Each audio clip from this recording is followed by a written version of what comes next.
Good morning, सुप्रभात, वंदे मातरम विद्यार्थी मित्रों। मैं आनंद सर अपने YouTube channel make account easy with Anand sir में आपका हार्दिक स्वागत करता हूं। दोस्तों, हम लोग रिवीजन कर रहे हैं जिसमें स्टेट पार्ट 1 सेक्शन F का हम रिवीजन कर रहे हैं, जिसमें लास्ट वीडियो में यानी डे 1 में मैंने आपको पार्ट 2 रैखिक सहसंबंध उसका मैंने आपको रिवीजन करवाया था, जिसमें से 2 प्रश्न आपके बोर्ड के एग्जाम में सेक्शन F में पूछे जाते हैं। तो उसके जो विशिष्ट प्रश्न थे सेक्शन F के 6 से लेकर 12 तक वो मैंने आपको करवाया था, और 1-2 प्रश्न साधारण प्रश्न आपको करने के लिए दिया था। उतना अगर आप कर लेंगे तो लगभग आपका सेक्शन F का जो दोनों प्रश्न है वो कंप्लीट हो जाएगा। आज हम पार्ट 3 इस वीडियो में पार्ट 3 और पार्ट 4 की तैयारी करने वाले हैं, रिवीजन करने वाले हैं। तो पार्ट 3 के लिए आप एक का दूसरा प्रश्न है तो वो देख लीजिए, पेज नंबर 124 पर है 3.1 का दूसरा प्रश्न। स्वाध्याय 3.1 का दूसरा प्रश्न।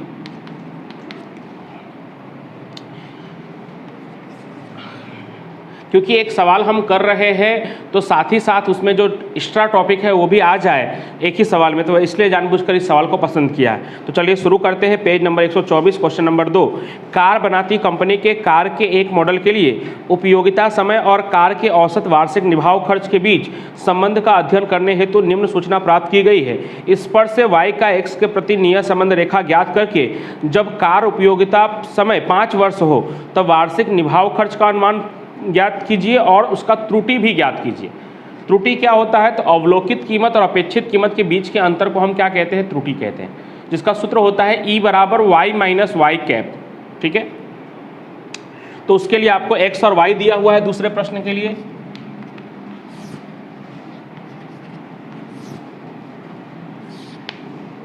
x में दिया हुआ है 312, ऊपर कंपनी का नाम, कार का नंबर लिखा हुआ है तो वो लिखने की जरूरत नहीं है आपको।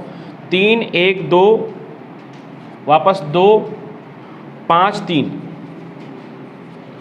और y में दिया हुआ है आपको 10,5,8,7, 10,5,8,7, 13 और 8।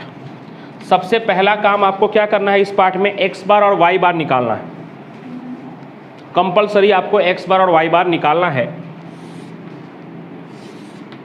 तो उस x बार बराबर सिग्मा x बटे में n, जोड़िए 16, 1 2 3 4 5 6, 16 भागे 6, 2.67, 666 आ रहा है तो हम 2.67 लिख सकते हैं। उसके बाद y बार बराबर सिग्मा y बटे में n, y को जोड़िए 51, 51 बटे में 6, 8.5। अब x बार और y बार पॉइंट में आया, मतलब हम पहले विधि का तो उपयोग बिल्कुल नहीं कर सकते, और संख्याएं छोटी है तो हम दूसरे विधि का उपयोग कर सकते हैं। संख्या बड़ी भी होगी तो भी आप दूसरे विधि का उपयोग कर सकते हो, और मेरे हिसाब से तो आपको हमेशा दूसरी विधि का ही उपयोग करना चाहिए, क्योंकि उसमें गलती होने के चांसेस ना के बराबर है, कम से कम है, क्योंकि उसमें माइनस प्लस का इतना ध्यान नहीं रखना होता है, कॉलम भी कम ही बनाने होते हैं। दूसरी विधि के हिसाब से अगर हम बात करेंगे तो सिर्फ हमें 2 ही कॉलम बनाना होगा, एक xy और दूसरा x स्क्वायर। ये 2 ही कॉलम हमें बनाना होगा, xy और x स्क्वायर। xy का मतलब x और y का गुणा, और x स्क्वायर का मतलब x का वर्ग। तो गुणा करते हैं 10 तिया 30, 5 एकम 5, 8 दूनी 16, 7 दूनी 14, 13 पचे 65 और 8 तिरिक 24। x स्क्वायर करेंगे तो 3 का वर्ग 9, 1 का वर्ग 1, 2 का वर्ग 4, वापस 2 का वर्ग 4, 5 का वर्ग 25 और 3 का वर्ग 9। चलिए xy का टोटल 154, x स्क्वायर का 52, 52 हो गया। सबसे पहले हमें नियत संबंधांक b प्राप्त करना होगा, तो b का सूत्र होगा n sigma xy minus sigma x into sigma y बटे में n sigma x square minus sigma x का होल स्क्वायर। पार्ट 3 के प्रश्नों में अंडर रूट भी नहीं आता है, और नीचे जो 2 पद होते हैं उसके बदले में सिर्फ एक ही पद होता। ठीक है, लेकिन काम तो आपसे करवा ही लेते हैं, क्योंकि b के अलावा भी आपको a निकालना है, रेखा प्राप्त करना है। चलिए, तो n कितना है? 1 2 3 4 5 6, तो n है 6। सिग्मा xy, तो सिग्मा xy मतलब xy का जोड़ कितना है? 154 minus sigma x into sigma y, तो सिग्मा x है 16 और सिग्मा y है 51 बटे में n 6, x स्क्वायर है 52 माइनस x का होल स्क्वायर यानी 16 का होल स्क्वायर, तो 6 गुणे 154 924 माइनस 16 गुणे 51 816, 52 गुणे 816 ही होगा, 52 गुणे 6 16 का वर्ग 256, 924 में से 816 घटाएंगे तो 108 और 312 में से 56 घटाएंगे तो 56, तो b बराबर कितना 1.92 1.92 93 हो जाएगा। ठीक है, तो 1.93। तीसरा वाला अंक अगर 5 या 5 से अधिक होगा तो दूसरा वाला अंक बढ़ जाएगा, तो b बराबर 1.93। ठीक है, अब a बराबर y बार माइनस बी एक्स बार, तो y बार हमने पहले से ही निकाला हुआ है 8.5, b निकल गया है 1.93 और x बार है 2.67, तो 8.5 माइनस गुना करिए 5.15 ना, घटाइए 3.35, पक्का ना, तो a बराबर क्या हो गया 3.35। सही है, कितना हो रहा है ये 1.93 गुने 2.67,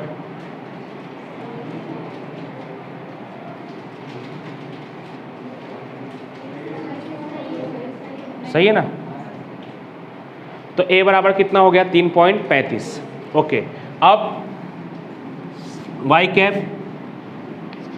कैप बराबर a plus b x, a आया है आपका 3.35 और b है 1.93, एक बार x लिखकर छोड़ देना है, तो ये हो गया आपका नियत संबंध रेखा। ये क्या हो गया आपका नियत संबंध रेखा। अब किसके लिए बोला है, तो उन्होंने क्या बोला है कि जब कार का उपयोगिता समय को हमने क्या कहा हुआ है x, हमने मतलब सवाल में ही दिया हुआ है, तो x कितना है 5, तो x बराबर 5 के लिए आपको क्या निकालना है y कैप, तो 3.35 प्लस 1.93, x की जगह पे क्या रखना है 5, तो 3.35 5 से गुणा करिए 9.65, दोनों को जोड़ेंगे तो शायद ये होगा 13, एग्जैक्ट 13 ना। दूसरी खास बात कि y किस में दिया हुआ है, तो y दिया है 1000 में, तो यहाँ पे 1000 लिखना मत भूलिएगा, नहीं तो आधा नंबर इसका भी कट सकता है, 13000, तो ये आपका y कैप हो गया। ठीक है, इसके अलावा आपको क्या करना है, त्रुटि प्राप्त करना है, तो त्रुटि e बराबर y माइनस वाई कैप, यानी अवलोकित कीमत और अपेक्षित कीमत के बीच का अंतर। तो जिस सवाल में आपको त्रुटि ज्ञात करने के लिए कहा होगा, उस सवाल में x की उसी कीमत के लिए पहले से भी y दिया ही होगा। परफेक्ट, बाकी किसी सवाल में शायद ना दिया हो x के लिए y, लेकिन जिस सवाल में आपको त्रुटि ज्ञात करना हो उस सवाल में आपको x के लिए पहले से भी y दिया होगा। तो x बराबर कितना था 5, तो आप देख सकते हैं कि x बराबर 5 के लिए पहले से y दिया हुआ है कितना 13। तो ये कौन सी कीमत है, अवलोकित कीमत, जो कीमत पहले से दी होती है अवलोकित कीमत, और जो हम प्राप्त करते हैं वो अनुमानित कीमत हम प्राप्त करते हैं। तो पहले से 5 के लिए कितना था 13, और संयोग से हमने जो अनुमानित कीमत प्राप्त किया वो भी कितना है 13। तो इस तरह से त्रुटि क्या होगा 0 होगा, हमेशा 0 होगा ऐसा कोई जरूरी नहीं है, प्लस में भी आ सकता है माइनस में भी आ सकता है, अभी फिलहाल 0 है, यानी अनुमानित कीमत भी वही है जो उसकी अवलोकित कीमत है। तो ये हो गया आपका 3.1 का दूसरा प्रश्न, जिसमें आपने एक तरह से इस पाठ का जो सारांश है वो आपने कंप्लीट सीख लिया है। इस पाठ में बड़े प्रश्नों में ऐसा ही प्रश्न पूछ सकते हैं। एक स्वाध्याय में भी एक प्रश्न है, तो वो भी हम देख लेते हैं जो थोड़ा सा विशिष्ट है। पेज नंबर 155 सेक्शन F, और सेक्शन F का 7वां प्रश्न, सबसे आखिरी प्रश्न सेक्शन F का, बाकी सब सवाल नॉर्मल ही है। 7वां, एक सूचना के लिए निम्नानुसार परिणाम मिले हैं। सेक्शन F का 7वां प्रश्न, n बराबर 12 है, सिग्मा x बराबर 30, सिग्मा y बराबर 5, sigma x square 670, sigma xy 344, ये पहले से दिया हुआ है। अब नीचे क्या लिखा है, बाद में मालूम हुआ कि अवलोकन का एक युग्म 10 और 14 के बदले 11 और 4 ले लिया गया है। मतलब जो सही वाला युग्म है, सही युग्म कितना है, तो 10 और 14 है, यानी सही युग्म में x 10 है और y कितना है, 14 है सही युग्म में। और जो गलत है, गलत युग्म, वो उसकी जगह पे कितना ले लिया गया है, तो 11 और 4 ले लिया गया है, यानी गलत वाला x 11 है और गलत वाला y 4 है। आपका क्या कहा है उसमें, उपरोक्त मापों को सुधार कर उस पर से y का x के प्रति नियत संबंध रेखा ज्ञात करके x बराबर 5 हो तो y का आकलन कीजिए। तो वो तो खैर आपको आता ही है, लेकिन हम इसको सुधारेंगे कैसे हो, तो सुधारने के लिए एकदम आसान सा काम करना है, एकदम सिंपल काम करना है। जो गलत वाला है उसे माइनस करना है और जो सही वाला है उसे प्लस करना है। अब एक युग्म सही है और एक गलत है, जिसकी वजह से n में कोई प्रभाव नहीं पड़ेगा। n में आप एक माइनस करके एक जोड़ोगे तो 12 का 12 ही रहेगा, क्योंकि इसमें कोई अवलोकन का युग्म अधिक नहीं लिया गया। कल के वीडियो में हमने पार्ट 2 में देखा था कि एक युग्म अधिक ले लिया गया है उसको निकालने के बाद, इसलिए हमने 50 में से एक घटा के 49 लिखा था।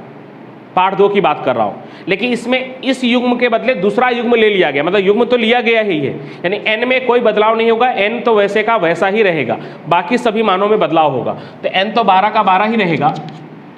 उसके बाद सिग्मा x की बात करते हैं, तो सिग्मा x पहले से कितना दिया हुआ है, 30। अब लिखने वाले इसमें सूत्र भी लिखते हैं कि सही, पहले सिग्मा x दिया है, उसमें फिर माइनस गलत अवलोकन प्लस सही अवलोकन। खैर आप नहीं भी लिखेंगे तो उसका कोई इतना इशू नहीं है, उसका कोई मार्क्स कटता नहीं है। तो माइनस गलत अवलोकन कितना है, तो x का गलत अवलोकन है 11 और सही कितना है 10।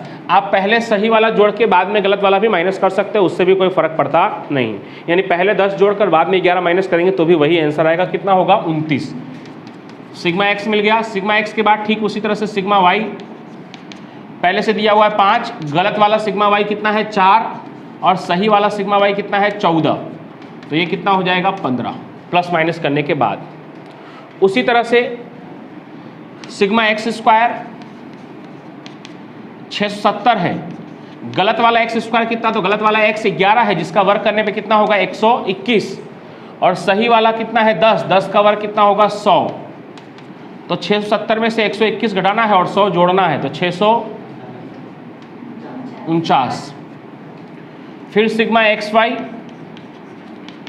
344 दिया हुआ है, जिसमें से गलत xy कितना है, तो गलत युग्म ये रहा है 11 चौक 44 प्लस सही वाला कितना है 10 गुने 14 140, तो कितना होगा 440।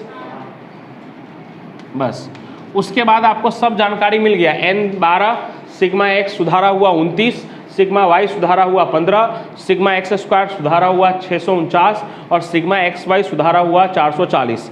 तो अब लगभग यहाँ से जो हमने काम किया है इतना ही काम उस सवाल में भी अब करना है, जो आप आसानी से कर सकते हैं। तो मेरे हिसाब से पार्ट 3 में इन दोनों सवालों को कर लिया तो 5 नंबर का जो लेवल का जो सवाल है सेक्शन F के लिए वो आपका कंप्लीट हो जाएगा।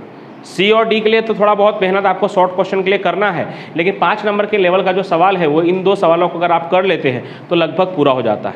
फिर इसी वीडियो में ये आप लिख लीजिए, स्क्रीनशॉट ले लीजिए, इसी वीडियो में फिर हम लोग पार्ट 4 सामायिक श्रेणी उसके भी 2 प्रश्न का हल हम इसी वीडियो में देखेंगे। चलिए अब पार्ट 4 के लिए हम रिवीजन करते हैं। तो पार्ट 4 के लिए section F page number 181, section F में पहला और दूसरा प्रश्न हम लोग हल करते हैं।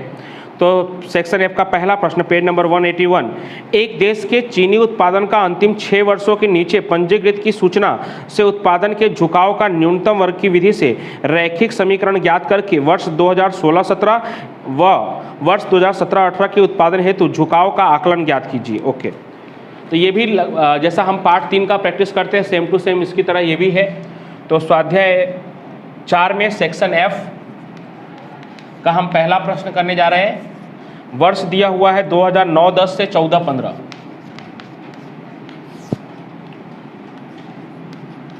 दो 2009-10, 10-11, 11-12,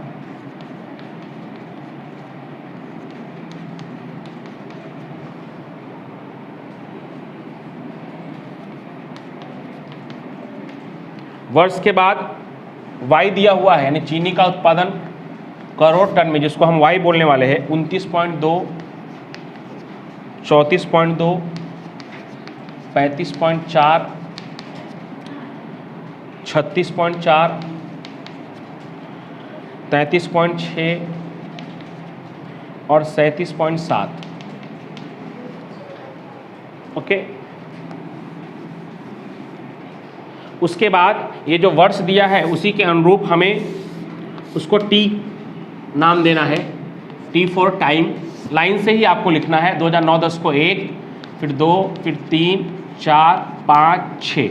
जैसे पार्ट 3 में हम x बार और y बार निकालते हैं, वैसे ही पार्ट 4 में हमें t बार और y बार निकालना होगा। तो t बार बराबर सिग्मा t बटे में n। तो 1 से लेकर 6 तक को जोड़िए, 21 बटे में 6, 3.5। और y बार बराबर सिग्मा y बटे में n, 206.5, 206.5 भागे 6 कितना, 42 ना। हाँ, इसमें भी आपको पार्ट 3 की तरह ही सिर्फ 2 ही कॉलम बनाना है। टी लिखने के बाद एक टी वाई और एक टी स्क्वायर। टी वाई मतलब टी और वाई का गुणा, तो 29.2 गुणे 1 करेंगे तो 29.2, 34.2 गुणे 2 करेंगे तो 68.4, ये करिए 35.4 गुणे 3, 106.2, 36.4 गुणे 4, 145.6, 33.6 गुणे 5, 168, 37.7 गुणे 6, 226.2। ओके, टी स्क्वायर 1 का वर्ग 1, 2 का वर्ग 4, 3 का वर्ग 9, 4 का वर्ग 16, 5 का वर्ग 25 और 6 का वर्ग 36। चलिए इन दोनों का टोटल थोड़ा ध्यान से कीजिएगा। 743.6 पक्का। अब ये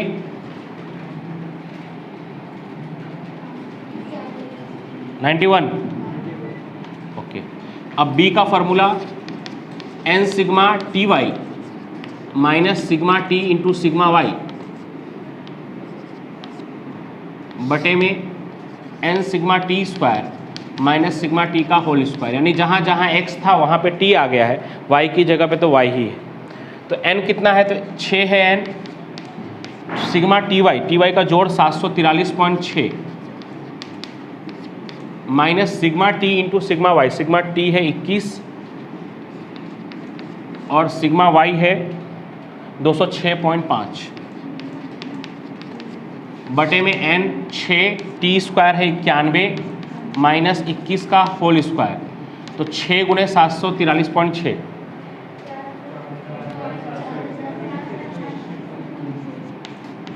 एक बार यहाँ भी देख लीजिएगा, 4461.6 सही है ना, माइनस 4336.5 सही है। ओके, 91 गुणे 6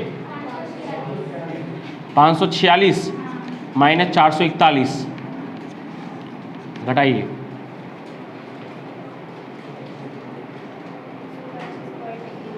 125.1 बटे में 105। तो B बराबर कितना, 1.19। अब A बराबर y बार माइनस पार्ट 3 में क्या था bx बार, इसमें क्या होगा bt बार। तो y बार है आपका 34.42, b है आपका 1.19 और t बार है 3.5। तो 34.42 माइनस 4.17, घटाइए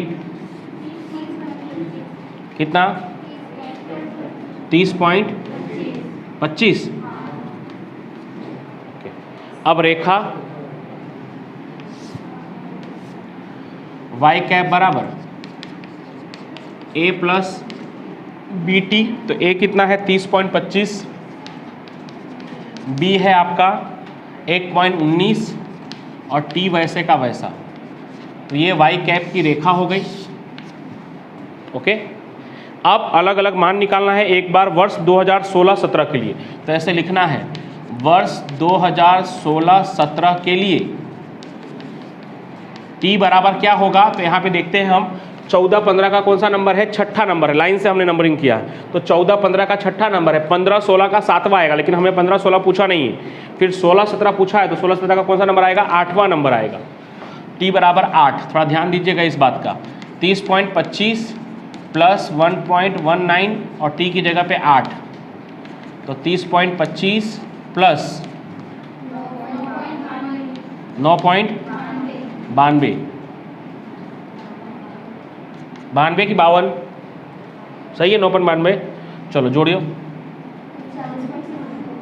39 पॉइंट, ये 52 है कि 92 है, 52 है, तो फिर 92 क्यों कह रहे हो। चलो 39.77, ये आपका निकल गया वाई कैप। कौन से वर्ष के लिए, 16-17 के लिए।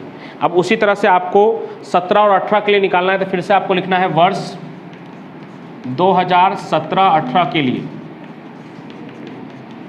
T बराबर कितना होगा इस बार, 9।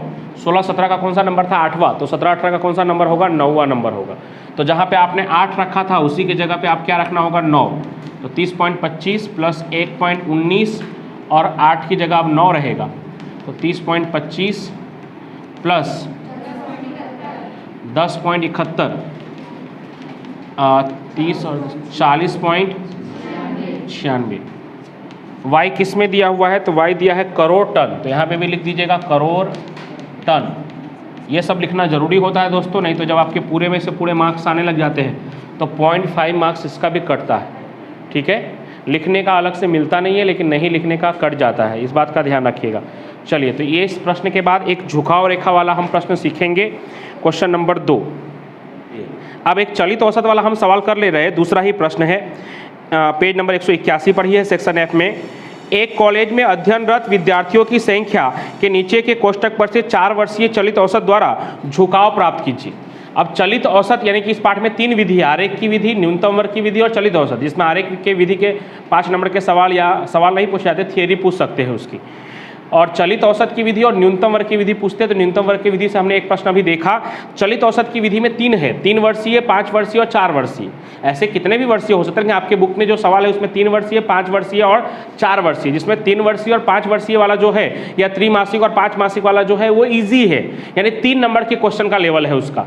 पूछने को तो 5 नंबर में पूछ सकते हैं, लेकिन है एकदम इजी। तो 4 वर्षीय वाला समझते समझते मैं बीच में आपको 3 वर्षीय और 5 वर्षीय का भी मौखिक समझा दूंगा, लेकिन अभी हम करेंगे कौन सा, तो 4 वर्षीय वाला दूसरा प्रश्न। तो उसमें वर्ष और विद्यार्थियों की संख्या मतलब वाई दिया हुआ है। तो पहले जैसा आप काम करते हैं वर्ष, वाई और टी लिखने का, वो काम तो आपको कॉमन करना ही है।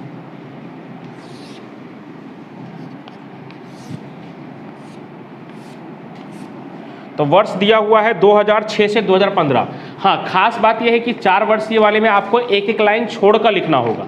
3 वर्षीय और 5 वर्षीय में एक एक लाइन छोड़ने की ज़रूरत नहीं होती, लेकिन 4 वर्षीय वाले में कंपलसरी, 4 वर्षीय या 4 मासिक वाला है तो उसमें एक एक लाइन आपको छोड़ना है। मासिक और वर्षीय से इतना कोई फर्क पड़ता नहीं है दोस्तों, आपको तो नंबर ही देना है टी में 1 2 3 4 5 ऐसे, तो इसलिए मासिक और वर्षीय से कोई फर्क नहीं। बस यहाँ लिखते समय थोड़ा ध्यान रखना होगा, जैसे यहाँ पे वर्षीय है तो मैं क्या लिखूँगा, 4 वर्षीय चलित योग, 4 वर्षीय चलित योग। अगर मासिक होता तो क्या लिखता, 4 मासिक चलित योग, ऐसा लिखता। चलिए, तो वर्ष में दिया है 2006 से 2015 तक, एक एक लाइन छोड़कर 2006, 2007, 2008, 2009, 2010, 2011, 2012, 2013, 2014 और 2015। तो 2006 से लेकर 2015 तक का वर्ष दिया हुआ है। उसके बाद वाई में जो आंकड़े दिए हुए हैं 332, 317,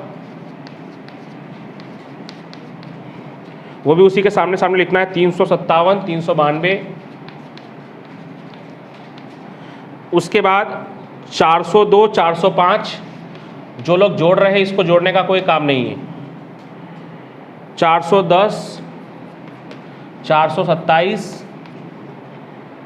405, 438। फिर टी आपको लाइन से ही लिखना है, 1 2 3 4। मास वाला रहेगा तो यहाँ मास का नाम लिखा होगा, तो उससे भी आपको घबराना नहीं, आपको लाइन से ही टी लिखते जाना है। तो 5 6 7 8 9 10। अब किसके सामने से शुरुआत करना है तो वो आप समझ लीजिए, जिससे कि आपको 3 वर्षीय और 5 वर्षीय भी क्लियर हो जाए। तो 3 वर्षीय की पहले बात करते हैं। तो 3 वर्षीय में 3 तक 1 + 2 + 3, अगर 3 का औसत हम निकालेंगे 1 से लेकर 3 तक का, तो औसत कितना होगा, तो मैं यहाँ साइड में लिख रहा हूँ। 1 अगर 3 वर्षीय अगर होगा तो 3 वर्षीय अगर हुआ तो 1 + 2 + 3 भागे 3, तो 3 2 5 और 1 6, 6 भागे 3 करेंगे तो कितना होगा 2। तो 3 वर्षीय वाला है अगर, तो 2 के सामने से आपको स्टार्ट करना है और हर बार आपको 3-3 पदों का योग करना है। या तो फिर जैसे मैंने आपको बताया हुआ है, पहली बार आप 3 पदों का योग करोगे, उसके बाद उसमें से ऊपर से एक एक घटाते जाना है, और वो जहाँ तक आपने 3 का योग किया था उसके नीचे से एक एक जोड़ते जाना है। हर लाइन में ऊपर वाला एक माइनस करते जाना है और नीचे वाला एक जोड़ते जाना है। 5 वर्षीय की अगर बात होगी तो पहले 5 का ही बात कर लेते हैं, और वो सब जोड़ने के बाद 3 वर्षीय वाले में आपको सभी जितना भी आपको योग प्राप्त हुआ है 3 वर्षीय चलित योग, उन सबको आपको क्या करना है, बारी बारी से 3 से भाग लगाना है, तो आपको 3 वर्षीय चलित औसत प्राप्त हो जाएगा। यानी 2 ही कॉलम आपको बनाने रहेंगे, एक 3 वर्षीय चलित योग और 3 वर्षीय चलित औसत। 3 वर्षीय चलित योग कैसे प्राप्त होगा, तो पहले तो 2 के सामने से आपको स्टार्टिंग करना है और कितने कितने पदों को जोड़ना है, हर बार 3-3 पदों को जोड़ना है। अगर हर बार आप 3-3 पदों को जोड़ना नहीं चाहते हो तो 3 पद को पहली बार जोड़ना है और दूसरी बार से क्या करना है, ऊपर से एक एक माइनस करते जाना है और नीचे से एक एक प्लस करते जाना है। और जब ये वाला कॉलम कंप्लीट होगा तब 3 वर्षीय चलित औसत निकलेगा, जिसके लिए आपको यहाँ पे जितना भी आंसर आया होगा उन सभी आंसर को बारी बारी से 3 से भाग लगाना होगा, तो वो आपका आंसर होगा। 5 वर्षीय में भी कुछ इसी तरह से करना है, लेकिन उसमें 1 से लेकर 5 यानी 1 + 2 + 3 + 4 + 5, 5 तक को जोड़कर और 5 से भाग लगाना है। 1 से 5 तक जोड़ेंगे तो कितना होगा 15, और 15 भागे 5 करेंगे तो कितना होगा 3। तो 5 वर्षीय वाले में 1 से 5 तक का औसत कितना होता है 3, तो उसमें 3 से स्टार्टिंग करना है और पहली बार क्या करना है, ऊपर से 5 संख्याओं को जोड़ लेना है आपको, और उसके अगली बार से क्या करना है, नेक्स्ट टाइम से कि ऊपर से एक एक माइनस करते जाना है और नीचे से एक एक प्लस करते जाना है। नहीं तो हर बार आप 5-5 जोड़ेंगे तो लाइन काफ़ी लंबा हो जाएगा। तो पहली बार 5 संख्याओं को जोड़ लेना है, उसके बाद ऊपर से एक एक माइनस और नीचे से एक एक प्लस, तो अपने आप वो 5 का योग कहलाएगा, तो 5 वर्षीय चलित योग कहलाएगा। और उसके बाद जो आंसर आएगा उन सभी आंसर को हम बारी बारी से 5 से भाग लगाएंगे तो 5 वर्षीय चलित औसत कहलाएगा। तो ये हो गया 3 वर्षीय और 5 वर्षीय की बात। जो हम यहाँ नहीं कर रहे हैं वो मैं आपको मौखिक समझा दिया, क्योंकि कभी कभी वो भी 5 नंबर के लिए पूछ लेते हैं। अगर वैसा आपको पूछ ले तो बहुत ही अच्छी बात है, बहुत जल्दी आप पूरा कर लेंगे और बहुत ही आसानी के साथ। 4 वर्षीय में एक कॉलम ज़्यादा होता है और पॉइंट में भी आता है, जिसकी वजह से इसमें एक एक लाइन छोड़ना पड़ता है। 3 वर्षीय और 5 वर्षीय में लाइन छोड़ने की कोई ज़रूरत नहीं होती। क्यों छोड़ना पड़ता है तो वो देखिए, 4 वर्षीय या 4 मासिक लिखा हुआ है, वर्षीय और मासिक से कोई फर्क पड़ता नहीं है, वैसे का वैसा ही रहता है। तो 4 वर्षीय या 4 मासिक है तो उसमें 1 + 2 + 3 + 4 को जोड़कर 4 से भाग लगाना होगा। तो इन सबको जोड़ेंगे तो 10 होगा और 10 भागे 4 करेंगे तो 2.5 आएगा। अब 2.5 का मतलब हुआ 2 और 3 के बीच में, इसके लिए एक लाइन छोड़ना होता है, क्योंकि अगर वो लाइन नहीं छोड़ेंगे तो इतना स्पष्ट नहीं दिखाई देगा। लाइन छोड़ा होगा तो स्पष्ट दिखाई देगा। 2 और 3 के बीच में जो लाइन गैप होगी उस गैप में हमें लिखना स्टार्ट करना है। फिर जैसे उसमें कैसे 2 के बाद 3 फिर 4 फिर 5 वैसे लाइन से, वैसे इसमें भी 2.5 फिर 3.5, यानी ये लाइन पे हमने यहाँ से स्टार्ट किया। जैसे इस सवाल में मैं यहाँ से स्टार्ट करूँगा, फिर उसके नीचे 3.5, 4.5, 5.5, 6.5, 7.5, 8.5 ऐसे हम स्टार्ट रखेंगे। ठीक है, लास्ट तक ऐसे करेंगे हम। ऊपर से भी 2.5 रहेगा और नीचे से भी 2.5 का गैप रहेगा। ठीक है, उसके बाद 4 वर्षीय में भी जैसे 3 वर्षीय और 5 वर्षीय में हमने 4-4 पदों को जोड़ा था, और सॉरी 3 और 5 पदों को जोड़ा था, वैसे 4 वर्षीय में हम 4 पदों को जोड़ेंगे और अगली बार स्टेप से ऊपर का एक एक माइनस करते जाएंगे और नीचे का एक एक प्लस। लेकिन इसमें एक कॉलम एक्स्ट्रा होता है। 4 वर्षीय चलित योग के बाद आपको करना होता है 2-2 मूल्यों का योग, 2-2 मूल्यों का योग, और 2-2 मूल्यों का योग करने के बाद आपको जो आंसर प्राप्त होगा उस आंसर को 8 से भाग लगाना होगा। 3 वर्षीय वाले में 3 से, 5 वाले में 5 से, लेकिन 4 वाले में 8 से। 8 से इसलिए क्योंकि एक बार इसके लिए 4 और एक बार इसके लिए 4, यहाँ पे दोनों मूल्यों का योग होगा, इसके लिए 4 और 4 8 से भाग लगाना होगा। जितने भी सम संख्या वाले सवाल होंगे, 6 वर्षीय वाला अगर होता तो 6 और 6 12 से लगाना होता है नहीं, खैर, लेकिन अगर होता तो ऐसा करना पड़ता सम संख्या वाले में। तो यहाँ पे आपको नाम लिखा जाएगा 4 वर्षीय चलित औसत, लेकिन भाग 8 से लगाना होगा क्योंकि 4 वर्षीय चलित औसत के दो मूल्यों का योग यहाँ पे लिखा होगा। तो जो भी आंसर आया होगा उसको आपको बारी बारी से 8 से भाग लगाना होगा। तो चलिए स्टार्ट करते हैं। पहले शुरुआत के 4 मूल्य 332 से लेकर 392 तक, ढाई के सामने लिखना चालू करते हैं। 332 प्लस 317 प्लस जोड़िए 357 प्लस 392 1398। अब अगली बार से फिर से 4 जोड़ते हैं। कितने लोग वो भी कर सकते हैं, वैसे भी किया जा सकता है, कई लोग ऐसा करते भी है, लेकिन हर बार आपको 4 लिखना पड़ेगा।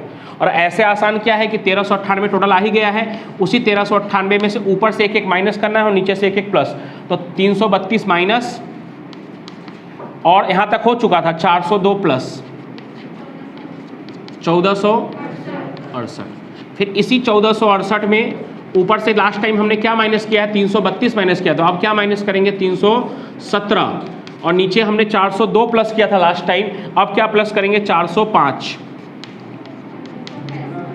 1556।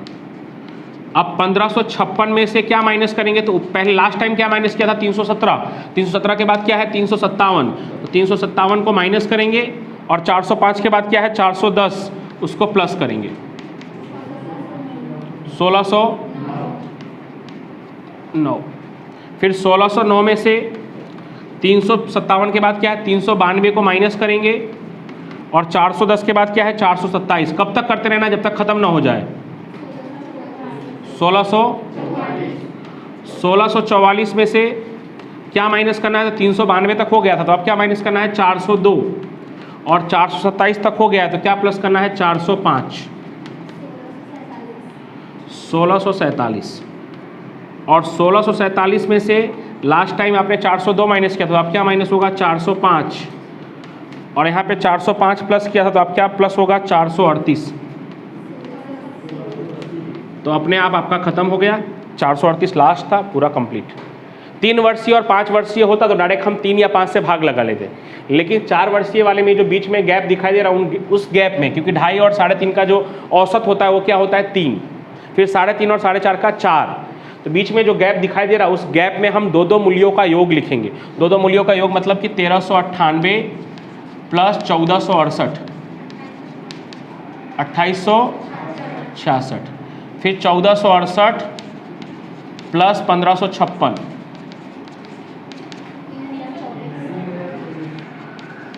फिर 1556 प्लस 1609 3100, फिर 1609 प्लस 1644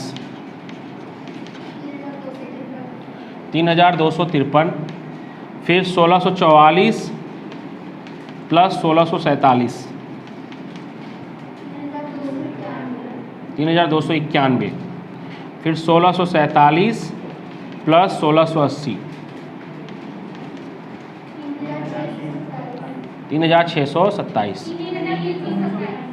3327। ओके, अब इन सबको किससे भाग लगाएंगे 8 से। 8 से क्यों, क्योंकि इसमें भाग लगाना होता तो 4 से भाग लगाना होता। हम दोनों मूल्यों को जोड़ चुके हैं, यानी इसका 4 और इसका 4, यानी कुल मिलाकर 8 से भाग लगाना है। तो 2866 भागे 8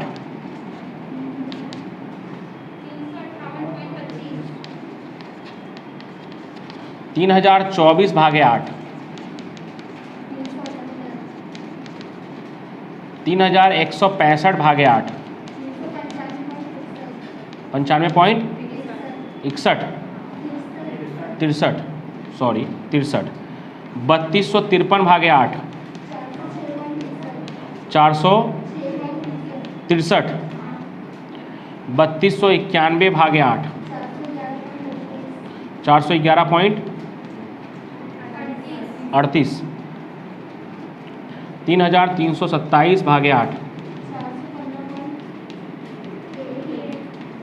88। ओके, तो ये हो गया आपका चलित औसत। तो इस पार्ट के भी 2 महत्वपूर्ण प्रश्नों को जो आपको पूछा जा सकता है, ऐसे प्रश्नों को मैंने आपको करवाया। अब आप रिवीजन के तौर पर और होमवर्क के रूप में आप क्या करना है आपको वो देख लीजिए। तो रिवीजन के तौर पर आपको स्वाध्याय 4.3 का पहला, दूसरा और तीसरा तीनों इसलिए क्योंकि एक में 3 वर्षीय है, एक में 4 मासिक है और एक में 5 वर्षीय है। तो प्रैक्टिस के लिए तीनों कर लीजिए आप, क्योंकि 3 वर्षीय 5 वर्षीय वाला भी कभी कभी पूछते हैं। तो 4.3 का पहला, दूसरा, तीसरा और 4.2 का पहला प्रश्न। 4.2 का पहला मैं यहाँ लिख भी दे रहा हूँ, स्वाध्याय 4.2 का पहला प्रश्न। अगर रिवीजन करने बैठे ही है तो करिए स्वाध्याय 4.2 का पहला प्रश्न और स्वाध्याय 4.3 का पहला, दूसरा, तीसरा। ये कर लेंगे तो क्या है कि आपको सेक्शन F के लिए इस पार्ट को आप पढ़ने की ज़रूरत नहीं रहेगी। तो इस तरह से लास्ट 2 वीडियो में, कल के रिवीजन वाले वीडियो में डे 1 और आज के रिवीजन वाले वीडियो में डे 2 में हमने पार्ट 2, पार्ट 3 और पार्ट 4 का रिवीजन कर लिया है। और फिर अगले वीडियो में हम पार्ट 1 सूचकांक, ऐसे तो 5 प्रश्नों का हो ही गया है काम, यानी सूचकांक अगर अभी फिलहाल आप नहीं भी पढ़ेंगे तो भी 5 में से कोई भी 4 प्रश्न आपको बोर्ड के एग्जाम में तो सिर्फ 4 ही प्रश्न करना होता है, तो आराम से कर सकते हैं। फिर भी हो सकेगा तो अगले वीडियो में मैं आपको पार्ट 1 सूचकांक का रिवीजन करवाऊंगा। तब तक के लिए थैंक यू सो मच।